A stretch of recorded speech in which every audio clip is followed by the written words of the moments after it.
Bawang kampung Melekai. Kira-kira berita janganlah senyap saja. Orang kampung Melekai sihat. Okey, jangan sekadar mendengar dan melihat saja. Kepada anda yang baru saja bersama kami berada di Kampung Melekai.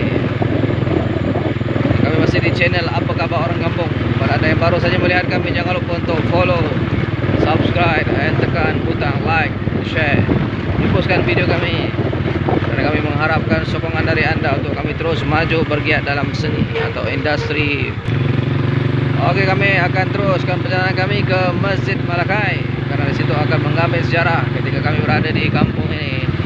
Dan pasti kepada anda yang berada di luar sana menonton video ini, sudi-sudilah kirimkan berita, jangan senyap saja. Okey, kita akan menghampiri Masjid Melekai. Kepada anda orang Melekai khususnya, kami mendoakan agar anda diberi kesejahteraan, kesehatan yang baik, terus majukan kampung kita, cintailah tanah air kita.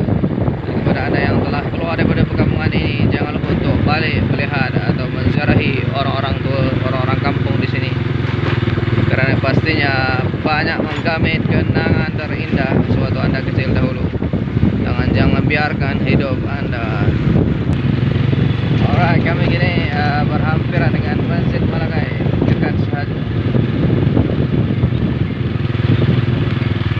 Kepada anda yang sedang melihat tanah perkuburan, jangan lupa untuk menjadikan Al-Fatihah buat mereka. Pastinya mereka merindui kepulangan anda.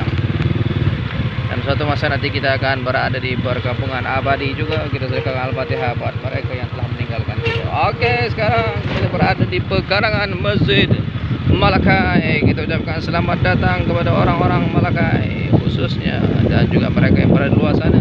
Doakan kesejahteraan buat anda semua.